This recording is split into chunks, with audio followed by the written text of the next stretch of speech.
तमिलनाडु के governor RN. Ravi ji, मंत्रिमंडल में मेरे सहयोगी किंजरापू राम मोहन नायडू जी, डॉक्टर एल. मुरुगन जी, तमिलनाडु के मंत्री तंगम तेनरसु जी, डॉक्टर टी.आर.बी. राजा जी, पी. गीता जीवन जी, अनीता आर. राधाकृष्णन जी, सांसद कनिमोळी जी, तमिलनाडु भारतीय जनता पार्टी के अध्यक्ष और हमारे एमएलए नयनार नागेंद्रन जी और तमिलनाडु के मेरे भाई और बहनों, आज करगिल विजय दिवस है। मैं सर्वप्रथम कारगिल के वीरों को नमन करता हूं, शहीदों को श्रद्धांजलि देता हूं। வணக்கம். தமிழ்நாட்டின் மாண்புமிகு ஆளுநர் ஆர்.என். ரவி அவர்களே, அமைச்சரவையில் என் சகாவான கிஞ்சரப்பு ராமமோகன் நாயுடு அவர்களே, டாக்டர் எல். முருகன் அவர்களே, தமிழ்நாட்டின் அமைச்சர் தங்கம் தென்னரசு அவர்களே, பி. கீதா ஜீவன் அவர்களே, அனிதா ராதாகிருஷ்ணன் அவர்களே, மக்களவை உறுப்பினர் கனிமொழி அவர்களே, சட்டப்பேரவை உறுப்பினர் மற்றும் பாரதிய ஜனதா கட்சியின் தலைவர், மாநில தலைவர் நயினார் நாகேந்திரன் அவர்களே, தமிழ்நாட்டின் என் சகோதர சகோதரிகளே, இன்று கார்கில் வெற்றி திருநாள். நான் முதன்மையாக கார்கில் வீரர்களுக்கு தலை வணங்குகிறேன். உயிர் தியாகிகளுக்கு என் ஸ்ரத்தாஞ்சலிகளை अर्पणम செய்கிறேன். फ्रेंड्स, मेरा सौभाग्य है कि 4 दिन के विदेश प्रवास के बाद मुझे सीधे भगवान रामेश्वर की इस पावन भूमि पर आने का अवसर मिला। विदेश प्रवास के दौरान भारत और इंग्लैंड के बीच ऐतिहासिक फ्री ट्रेड एग्रीमेंट हुआ है। நண்பர்களே, 4 நாட்கள் அயல் நாடுகள் சுற்றுப்பயணத்திற்கு பிறகு பகவான் ராமேஸ்வரனுடைய புனிதமான மண்ணில் நேரடியாக கால் பதிக்கும் சந்தர்ப்பம் எனக்கு வாய்த்திருக்கிறது. அயல் நாடுகள் பயணத்தின் போது பாரதம் மற்றும் இங்கிலாந்து நாடுகளுக்கு இடையே வரலாற்று பூர்வமான வர்த்தக ஒப்பந்தம் கையெழுத்தாகி இருக்கின்றது. ये भारत पर दुनिया के बढ़ते भरोसे और भारत के नए आत्मविश्वास का प्रतीक है। इसी आत्मविश्वास से हम विकसित भारत बनाएंगे, विकसित तमिलनाडु बनाएंगे। பாரதம் மீது உலகம் அதிகரித்து வரும் நம்பிக்கை, பாரதத்தின் புதிய தன்னம்பிக்கை ஆகியவற்றின் அடையாளம் இது. இந்த தன்னம்பிக்கையோடு நாம் வளர்ச்சியடைந்த பாரதத்தை படைப்போம், வளர்ச்சியடைந்த தமிழ்நாட்டை உருவாக்குவோம்.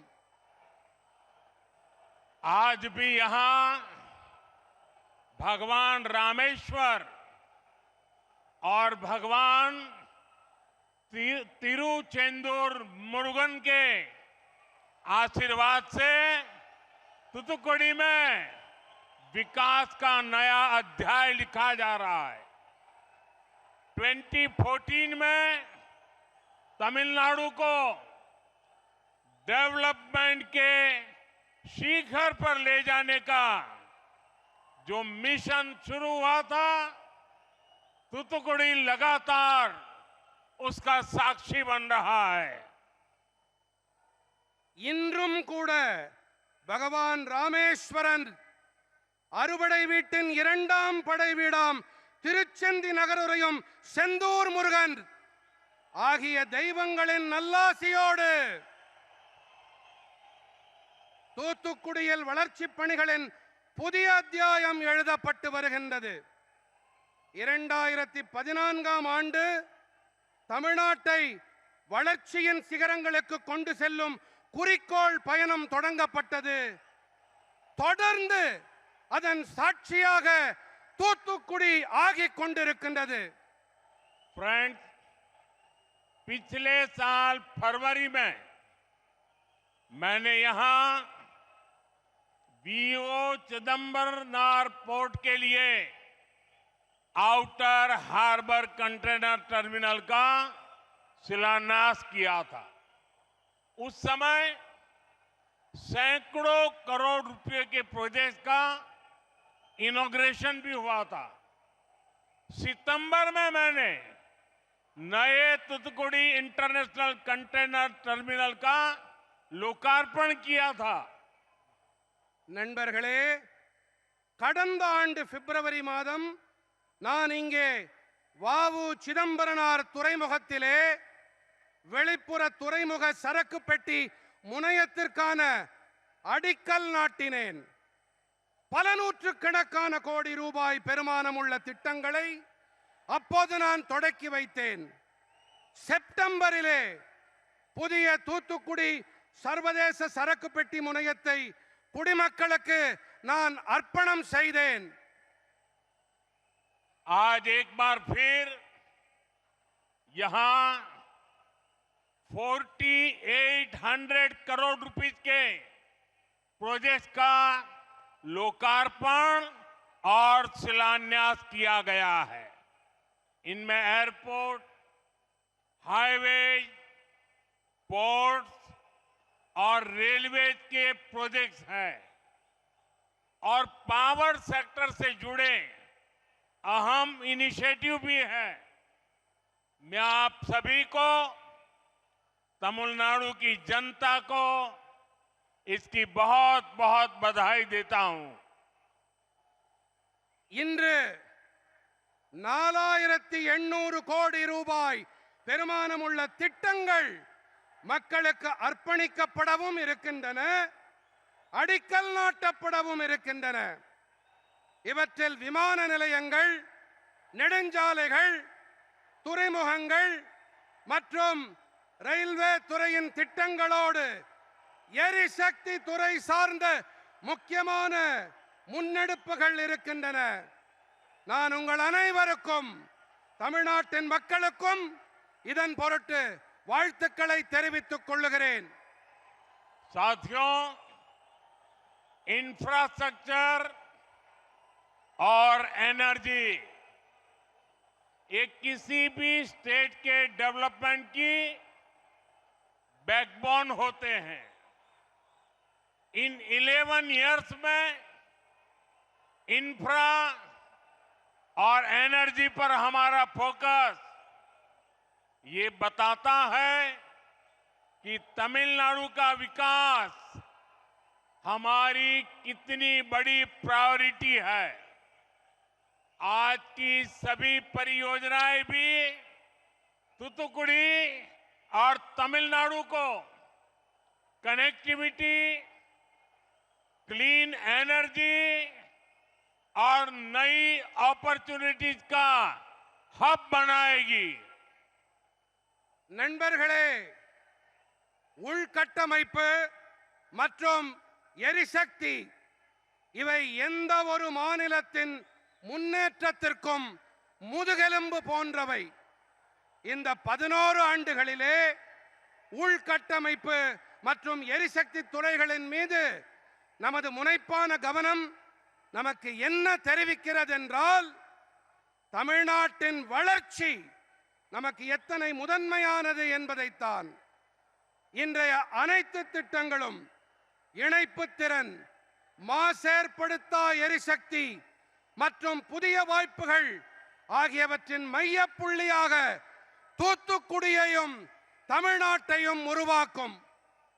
साथियों, तमिलनाडु और तूतुकुड़ी की धरती ने, यहां के लोगों ने सदियों से समृद्ध और सशक्त भारत के लिए अपना योगदान दिया है। इसी धरती पर वीओ चिदंबरम पिल्लई जैसे विजनरी पैदा हुए। उन्होंने गुलामी के दौर में भी समुद्र के जरिए व्यापार की ताकत को समझा। उन्होंने समंदर में स्वदेशी जहाज चलाकर अंग्रेजों को चुनौती दी। நண்பர்களே, தமிழ்நாடு மற்றும் தூத்துக்குடியின் மண்ணும் இங்கிருக்கும் மக்களும் பல நூற்றாண்டு காலமாக, பல நூற்றாண்டுகளாக தன்னிறைவான சக்தி படைத்த பாரதத்திற்காக தங்களுடைய பங்களிப்பை அளித்து வந்திருக்கின்றார்கள். இதே மண்ணில்தான் வ.உ. சிதம்பரம் பிள்ளை அவர்களைப் போன்ற தொலைநோக்காளர்கள் தோன்றினார்கள். அடிமைப்பட்டிருந்த காலத்திலேயே கூட கடல் வழி வாணிபத்தின் சக்தியை புரிந்து கொண்டவர் அவர். ஆழ்கடல்களின் மீது சுதேசி கப்பலை செலுத்தி ஆங்கிலேயர்களுக்கு சவால் விட்டவர் வ.உ. சிதம்பரம் பிள்ளை அவர்கள். इसी भूमि पर वीर पांड्या कट्टाबोम्मन और अळगु मुथुकोन जैसे महापुरुषों ने स्वतंत्र और समर्थ भारत का सपना बुना था।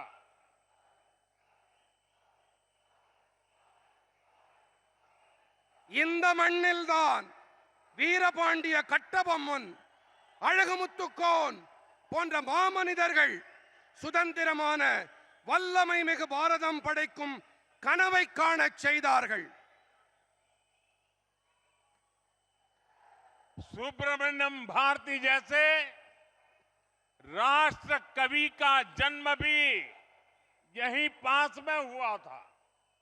आप सब जानते हैं, सुब्रमण्यम भारती जी का जितना मजबूत रिश्ता तूतुकुड़ी से था, उतना ही मजबूत रिश्ता मेरे संसदीय क्षेत्र, मेरी काशी से भी है। हम काशी तमिल संगमम जैसे आयोजनों के जरिए अपनी सांस्कृतिक धरोहर को लगातार मजबूत कर रहे हैं। சுப்பிரமணிய பாரதி போன்ற தேசிய கவியும் கூட இங்கே அருகேதான் பிறந்திருக்கிறார். நீங்கள் அனைவரும் நன்கறிவீர்கள், சுப்பிரமணிய பாரதிக்கு எத்தனை பலமான உறவு தூத்துக்குடியோடு இருக்கின்றதோ அதே அளவு பலமான உறவு என்னுடைய நாடாளுமன்ற தொகுதியான காசியோடும் இருக்கின்றது. காசி தமிழ்ச் சங்கமம் போன்ற ஏற்பாடுகள் வாயிலாக நமது கலாச்சார மரபுகளை நாங்கள் தொடர்ந்து வலுப்படுத்திக் கொண்டு வருகின்றோம்.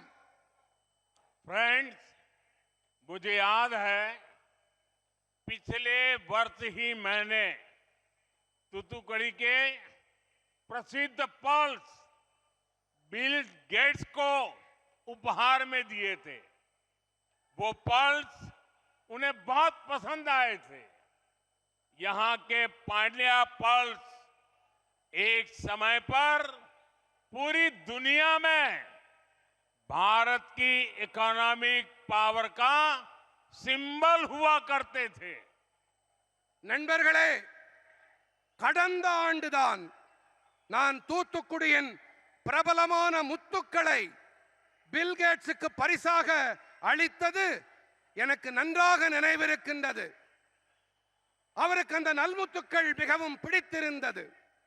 நமது பாண்டி நாட்டு முத்துக்கள் ஒரு காலத்தில் உலகம் முழுவதிலும் பாரதத்தின் பொருளாதார வல்லமையின் அடையாளமாக இருந்து வந்தது. साथियों, आज हम यहां अपने प्रयासों से विकसित तमिलनाडु और विकसित भारत के विजन को आगे बढ़ा रहे हैं। ब्रिटेन और भारत के बीच फ्री ट्रेड एग्रीमेंट हुआ है। एफटीए भी इसी विजन को गति देता है। நண்பர்களே, இன்று நாம் இங்கே நமது முயற்சிகளின் காரணமாக வளர்ச்சியடைந்த தமிழ்நாடு மற்றும் வளர்ச்சியடைந்த பாரதம் என்ற தொலைநோக்கினை முன்னெடுத்து முன்னேறி கொண்டிருக்கின்றோம். பிரிட்டன் மற்றும் பாரதத்திற்கு இடையே நடந்த எஃப்டிஏ தடையில்லா வர்த்தக ஒப்பந்தமும் கூட இந்த தொலைநோக்கிற்கு வேகம் அளிக்கின்றது. आज भारत की ग्रोथ में दुनिया अपनी ग्रोथ देख रही है। ये एग्रीमेंट भी भारत की अर्थव्यवस्था को नई मजबूती देगा। इससे दुनिया की तीसरी बड़ी इकोनॉमी बनने की हमारी रफ्तार और तेज होगी। இன்று பாரதத்தின் வளர்ச்சியிலே உலகம் தனது வளர்ச்சியை காண்கிறது. இந்த ஒப்பந்தமும் கூட பாரதத்தின் பொருளாதாரத்திற்கு புதிய பலத்தை அளிக்கும். இதனால் உலகத்தின் மூன்றாவது பெரிய பொருளாதாரமாக ஆகும். நமது வேகம் இன்னும் விரைவாகும். साथियों, इस एफटीए एग्रीमेंट के बाद ब्रिटेन में बिकने वाले 99% भारतीय प्रोडक्ट्स पर कोई टैक्स नहीं लगेगा। ब्रिटेन में भारतीय चीजें सस्ती होंगी तो वहां डिमांड बढ़ेगी और यहां भारत में उन चीजों के निर्माण के लिए ज्यादा मौके बनेंगे। நண்பர்களே, இந்த ஒப்பந்தத்திற்கு பிறகு பிரிட்டனில் விற்பனையாகும் 99% பாரத நாட்டு பொருட்களின் மீது எந்த ஒரு வரியும் விதிக்கப்படாது. பிரிட்டனில் பாரத நாட்டு பொருட்கள் விலை மலிவானவையாக இருக்கும். அங்கே அவற்றுக்கான தேவை அதிகரிக்கும். அதே வேளையில் இங்கே பாரதத்திலே அந்த பொருட்களை உருவாக்க அதிக வாய்ப்புகள் உருவாகும். साथियों, भारत ब्रिटेन एफटीए से तमिलनाडु के युवाओं को, हमारे छोटे उद्योगों, एमएसएमईज को, स्टार्टअप्स को सबसे अधिक लाभ होगा।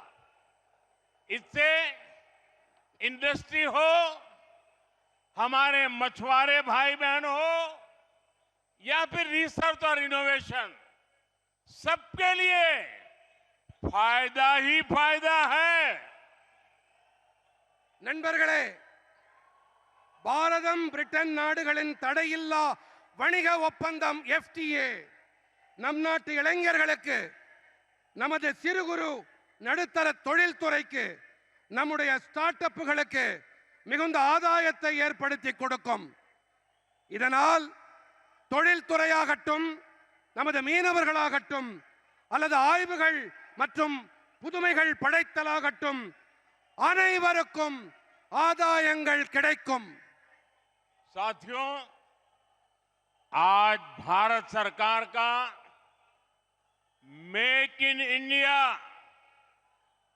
और मिशन मैन्युफैक्चरिंग पर बहुत जोर है।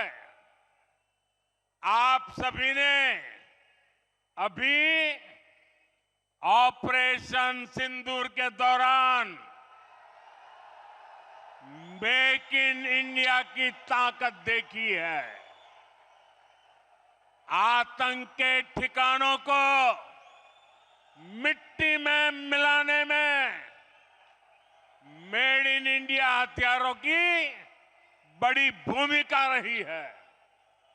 भारत में बने हथियार आज भी आतंक के आकाओं की नींद उड़ाए हुए हैं। நண்பர்களே, இன்று மேக் இன் இந்தியா, இந்தியாவில் தயாரிப்போம் மற்றும் மிஷன் மேனுஃபேக்சரிங், இந்தியாவில் தயாரிக்கும் திட்டத்துக்கும் பாரத அரசு அதிக வலு சேர்க்கிறது. ஆபரேஷன் சிந்தூரின் போது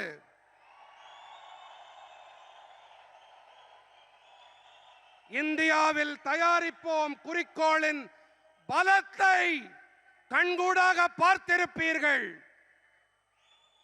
பயங்கரவாதிகளின் பதுங்கியிடங்களை மண்ணோடு மண்ணாக்கியதில்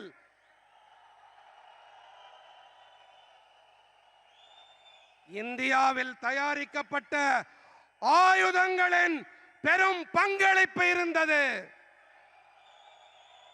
நம் நாட்டில் தயாரிக்கப்பட்ட ஆயுதங்கள் இன்றும் கூட பயங்கரவாதத்தை ஆதரித்தவர்களை தூங்க விடாமல் செய்திருக்கிறது.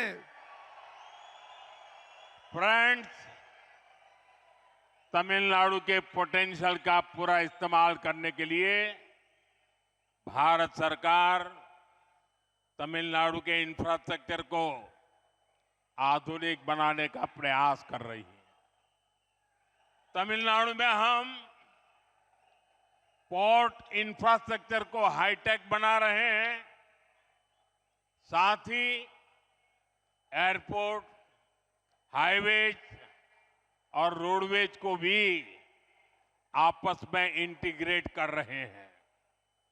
நண்பர்களே, நமது தமிழ்நாட்டின் ஆற்றல் வளத்தை முழுமையாக பயன்படுத்த தமிழ்நாட்டின் உள்கட்டமைப்புகளை நவீனப்படுத்தும் முயற்சிகளை மத்திய அரசு மேற்கொண்டு வருகின்றது.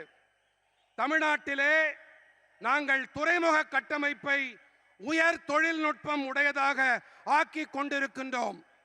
இதோடு கூடவே விமான நிலையங்கள், நெடுஞ்சாலைகள் மற்றும் ரயில்வே துறை ஆகியவற்றுக்கு இடையேயும் கூட பரஸ்பர ஒருங்கிணைப்பை ஏற்படுத்திக் கொண்டு வருகின்றோம்.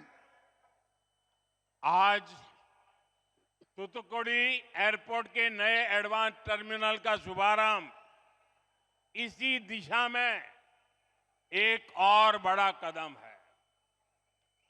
450 करोड़ रुपए की कॉस्ट से बना ये टर्मिनल अब हर साल 20 लाख से ज्यादा पैसेंजर्स को होस्ट करेगा। पहले ये सालाना कैपेसिटी केवल 3 लाख पैसेंजर की थी।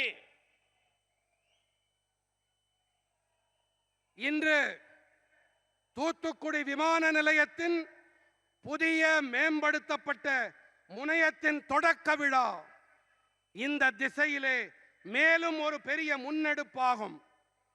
450 கோடி ரூபாய் செலவில் உருவாக்கப்பட்டிருக்கும் இந்த முனையம் இப்போது ஒவ்வொரு ஆண்டும் 20 லட்சத்திற்கும் அதிகமான பயணிகளை வரவேற்கும். முன்பு ஆண்டுக்கு வெறும் 3 லட்சம் பயணிகளை மட்டும் கையாளும் திறன் கொண்டதாக இருந்தது இது. साथियों, नए टर्मिनल के बाद देश के कई और रूट्स तक तूतुकुड़ी की कनेक्टिविटी बढ़ेगी। तमिलनाडु में corporate travel, education hub, health infrastructure को इससे ज्यादा फायदा होगा। साथ ही इस इलाके के टूरिज्म पोटेंशियल को भी नई एनर्जी मिलेगी। நண்பர்களே, இந்த புதிய முனையம் தொடக்கப்பட்ட பிறகு இனி வரவிருக்கும் காலத்திலே தேசத்தின் மேலும் பல வழிகள் வரை தூத்துக்குடியின் இணைப்பு அதிகரிக்கும். அப்போது இங்கிருக்கும் வியாபாரத்துக்கும் தொழில்களுக்கும் ஊக்கம் கிடைக்கும். தமிழ்நாட்டின் பெருநிறுவன பயணங்கள், கல்வித்துறை மையங்கள், உடல்நல கட்டமைப்பு ஆகியவற்றுக்கு இதனால் ஆதாயங்கள் ஏற்படும். இதோடு கூடவே இந்த பகுதியில் சுற்றுலாவுக்கான சாத்தியக்கூறுகளுக்கும் புதிய ஆற்றல் கிடைக்கும். साथियों, आज हमने तमिलनाडु के 2 मेजर रोड प्रोजेक्ट्स को भी जनता को समर्पित किया है।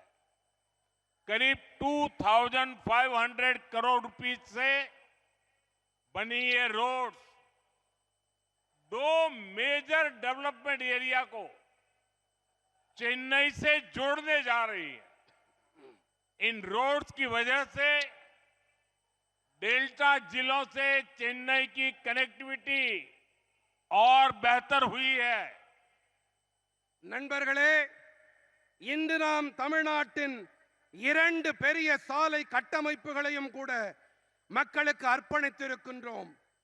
கிட்டத்தட்ட 2500 கோடி ரூபாய் செலவில் உருவாக்கப்பட்ட இந்த சாலைகள் 2 பெரிய வளர்ச்சி பகுதிகளை சென்னையோடு இணைக்க இருக்கின்றன. இந்த சாலைகள் டெல்டா மாவட்டங்களை சென்னையோடு சிறப்பாக இணைக்கும் பணியை ஆற்றும். साथियों, इन प्रोजेक्ट्स की मदद से तूतुकुड़ी पोर्ट की कनेक्टिविटी भी बहुत बेहतर हुई है। ये रोड्स इस पूरे इलाके के लिए ईज ऑफ लिविंग को भी बढ़ाएगी, साथ ही ट्रेड और एम्प्लॉयमेंट के नए रास्ते भी खोलेगी.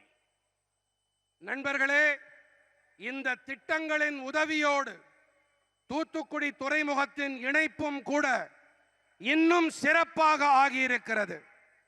இந்த சாலைகள் இந்த மொத்த பகுதியின் வாழ்க்கையை சுலபமாக வாழும் தன்மையை மேலும் சிறப்படைய செய்யும்.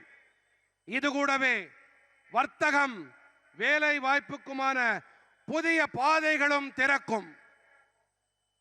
साथियों, हमारी सरकार देश की रेलवे को इंडस्ट्रियल ग्रोथ और आत्मनिर्भर भारत की लाइफलाइन मानती है। इसलिए बीते 11 इयर्स में देश के रेलवे इंफ्रास्ट्रक्चर ने मॉडर्नाइजेशन का नया दौर देखा है। तमिलनाडु रेलवे इंफ्रास्ट्रक्चर के मॉडर्नाइजेशन कैंपेन का एक प्रमुख सेंटर है. நண்பர்களே, நமது அரசாங்கம் தேசத்தின் ரயில்வே துறையை தொழில்துறை வளர்ச்சி மற்றும் தற்சார்பு பாரதத்தின் உயிர்நாடியாக கருதுகிறது. ஆகையால் தான் கடந்த 11 ஆண்டுகளிலே தேசத்தின் ரயில்வே துறை கட்டமைப்பு நவீனமயமாக்கம் என்ற புதிய போக்கை கடந்து வந்திருக்கின்றது. தமிழ்நாட்டின் ரயில்வே துறை கட்டமைப்பு நவீனமயமாக்கல் இயக்கத்தின் ஒரு முக்கியமான மையமாகும். हमारी सरकार अमृत भारत स्टेशन स्कीम के तहत तमिलनाडु के 77 स्टेशंस का रीडेवलपमेंट कर रही है. आधुनिक वंदे भारत ट्रेनों के जरिए तमिलनाडु के लोगों को नया एक्सपीरियंस मिल रहा है. देश का पहला और अनूठा vertical lift rail bridge Pamban bridge भी तमिलनाडु में बना है. पंबन ब्रिज से ईज ऑफ डूइंग बिजनेस और ईज ऑफ ट्रैवल दोनों बढ़ा है.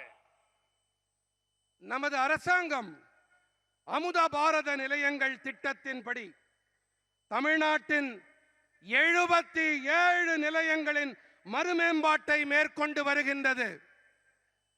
நவீன வந்தே பாரத் ரயில்கள் வரிசையில் தமிழ்நாட்டின் மக்களுக்கு ஒரு புதிய அனுபவம் கிடைத்து வருகின்றது.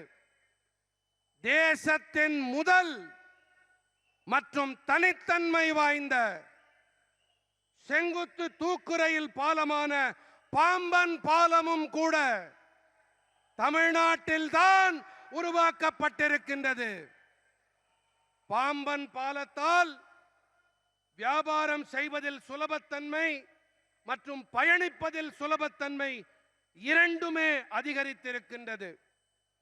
साथियों, आज देश में मेगा और मॉडर्न इंफ्रास्ट्रक्चर डेवलप करने का महाअभियान चल रहा है.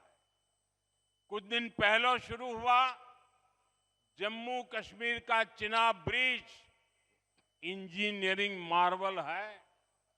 इस ब्रिज ने पहली बार रेलवे के जरिए जम्मू को श्रीनगर से जोड़ दिया है.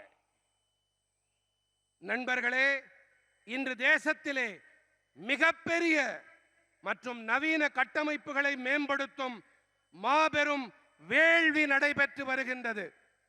சில நாட்கள் முன்பாக தொடங்கப்பட்ட ஜம்மு காஷ்மீரத்தின் சினாப் பாலம் பொறியியல் அற்புதமாக கருதப்படுகின்றது. இந்த பாலம் காரணமாக முதன்முறையாக ரயில் பாதை வாயிலாக ஜம்மு பகுதி ஸ்ரீநகரோடு இணைக்கப்பட்டது. इसके अलावा देश का सबसे लंबा सी ब्रिज अटल सेतु बना है. असम में बोगीबील ब्रिज बना है. 6 किलोमीटर से ज्यादा लंबी सोनमर्ग टनल बनी है. ऐसे कितने ही प्रोजेक्ट भारत सरकार ने, एनडीए सरकार ने पूरे किए हैं. इन सभी से हजारों की संख्या में एम्प्लॉयमेंट जनरेट हुआ है. இவை தவிர தேசத்தின் மிகவும் நீளமான கடல் பாலம் அடல் பாலம் உருவாக்கப்பட்டது. அசாமிலே போகிபீல் பாலம் கட்டப்பட்டது. 6 கிலோமீட்டருக்கும் அதிக நீளம் கொண்ட சோன்மார்க் சுரங்கப்பாதை உருவாக்கப்பட்டது. இப்படி எத்தனையோ திட்டங்களை பாரத அரசு, என்டிஏ அரசு நிறைவேற்றி இருக்கின்றது. இவை அனைத்தும் ஆயிரக்கணக்கானவர்களுக்கு வேலை வாய்ப்பை உருவாக்கி அளித்திருக்கின்றது. फ्रेंड्स, आज भी हमने तमिलनाडु में जिन रेलवे प्रोजेक्ट्स को डेडिकेट किया है, उनसे दक्षिण तमिलनाडु के लाखों लोगों को लाभ मिलेगा. मदुरई से बोडी नायकनूर इस लाइन का इलेक्ट्रिफिकेशन होने के बाद अब यहां वंदे भारत जैसी ट्रेनें चलाने का रास्ता खुल गया है. ये रेलवे प्रोजेक्ट्स तमिलनाडु की स्पीड को और इसके डेवलपमेंट स्केल दोनों को एक नई शक्ति देने जा रहे हैं. நண்பர்களே, இன்றும் கூட தமிழ்நாட்டிற்காக நாம் எந்த ரயில் துறை திட்டங்களை அர்ப்பணித்திருக்கின்றோமோ இவற்றால் தென் தமிழ்நாட்டின் லட்சக்கணக்கான மக்களுக்கு ஆதாயங்கள் ஏற்படும். மதுரை போடி நாயக்கனூர் வழிப்பாதை மின்மயமாக்கப்பட்ட பிறகு இப்போது இங்கே வந்தே பாரத் போன்ற ரயில்கள் பயணிக்கும் பாதை திறக்கப்பட்டு விட்டது. இந்த ரயில்வே திட்டங்கள் தமிழ்நாட்டின் வேகத்தை மற்றும் அதன் வளர்ச்சியின் வீச்சு இரண்டுக்குமே ஒரு புதிய சக்தியை அளிக்க இருக்கின்றது. साथियों, आज यहां 2000 मेगावाट के कुडानकोलम न्यूक्लियर पावर प्रोजेक्ट से जुड़े ट्रांसमिशन प्रोजेक्ट की नींव भी रखी गई है.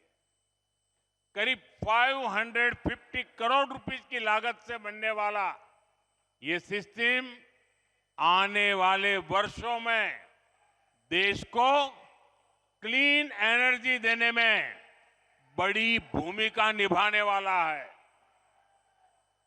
நண்பர்களே, இன்று இங்கே 2000 மெகாவாட் கூடங்குளம் அணுமின் சக்தி திட்டங்களிலிருந்து மின்சாரத்தை கொண்டு செல்லும் திட்டங்களுக்கான அடித்தளமும் நாட்டப்பட்டது. சுமார் 550 கோடி ரூபாய் முதலீட்டில் உருவாகி வரும் இந்த அமைப்பு வரவிருக்கும் ஆண்டுகளிலே தேசத்திற்கு தூய்மையான எரிசக்தியை அளிக்கும் பெரிய பங்களிப்பை ஆற்ற இருக்கின்றது. ये एनर्जी प्रोजेक्ट भारत के ग्लोबल एनर्जी टारगेट और एनवायरमेंटल कमिटमेंट्स को पूरा करने का माध्यम बनेगा। जब इलेक्ट्रिसिटी प्रोडक्शन बढ़ेगा तो तमिलनाडु की इंडस्ट्री को, डोमेस्टिक यूजर्स को भी इससे बड़ा लाभ होगा। இந்த எரிசக்தி பாரதத்தை உலக எரிசக்தி இலக்குகளையும் சுற்றுச்சூழல் உறுதிப்பாடுகளையும் நிறைவேற்றும் ஊடகமாக ஆக்கும். மின்சார தயாரிப்பு அதிகரிக்கும் போது தமிழ்நாட்டின் தொழில்துறைக்கு, உள்ளூர் நுகர்வோர் ஆகிய அனைவருக்கும் இதனால் லாபம் ஏற்படும். साथियों, मुझे खुशी है कि तमिलनाडु में पीएम सूर्यघर मुफ्त बिजली योजना भी तेज गति से चल रही है। अब तक सरकार को करीब 1 लाख एप्लीकेशन मिल चुकी है और 40,000 सोलर रूफटॉप इंस्टॉलेशन पूरे हो चुके हैं। ये योजना न केवल फ्री और क्लीन बिजली दे रही है, बल्कि हजारों की संख्या में ग्रीन जॉब्स भी पैदा कर रही है। நண்பர்களே, தமிழ்நாட்டில் பிரதம மந்திரி சூரிய சக்தி வீடு இலவச மின்னாற்றல் திட்டத்தின்படி விரைவான கதியிலே செயல்பட்டு வருகின்றது. இது எனக்கு மிகவும் மகிழ்ச்சியை அளிக்கின்றது. இதுவரை சுமார் 1 லட்சம் விண்ணப்பங்கள் வந்துவிட்டன.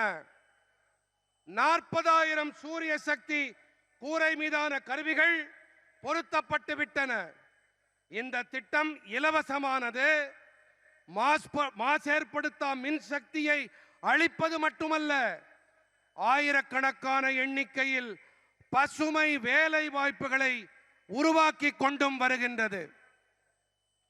साथियों, तमिलनाडु का डेवलप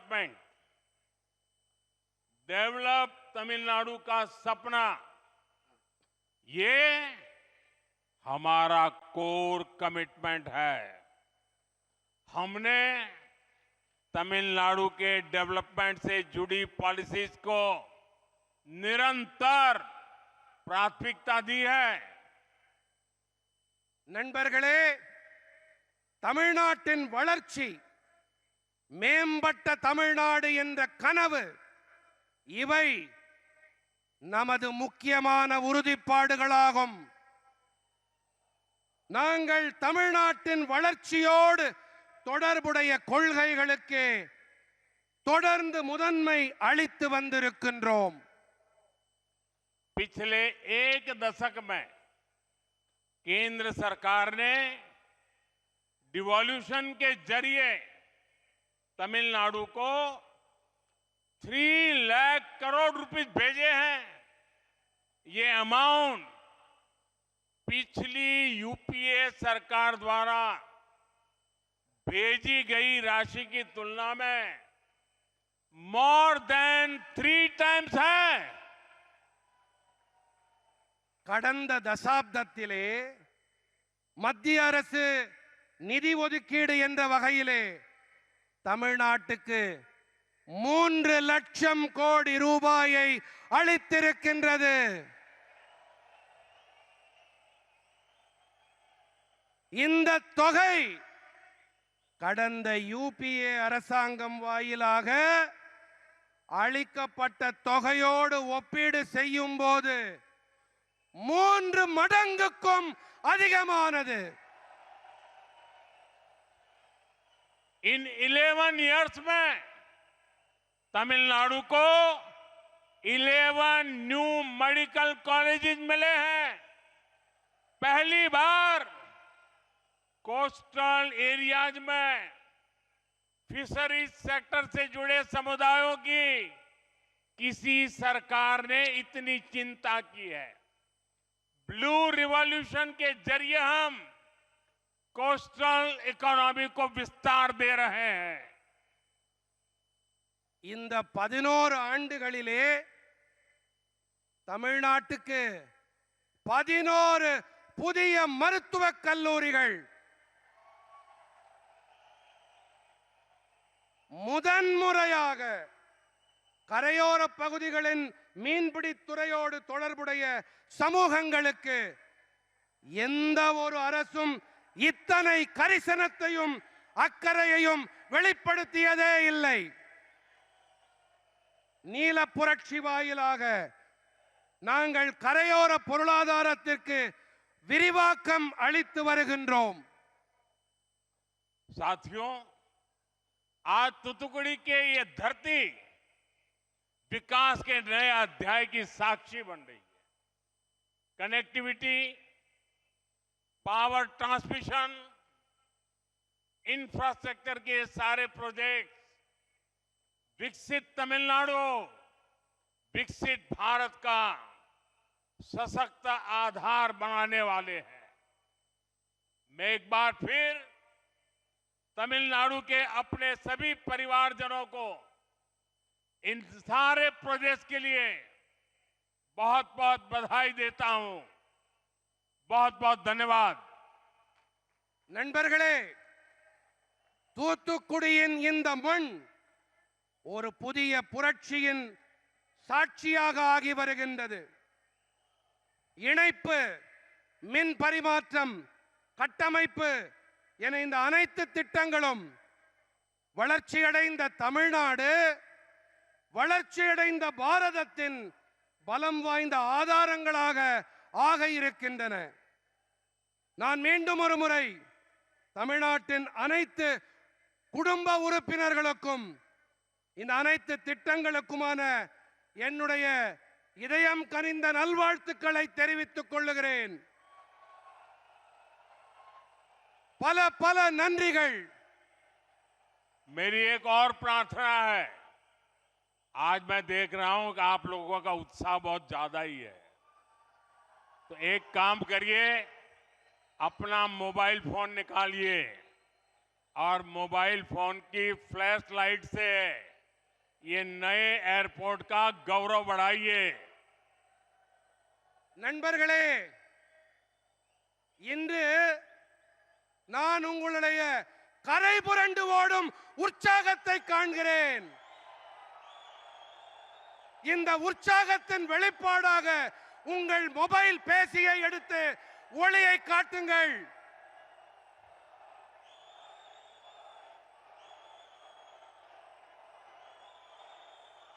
भारत माता की, भारत माता की, भारत माता की।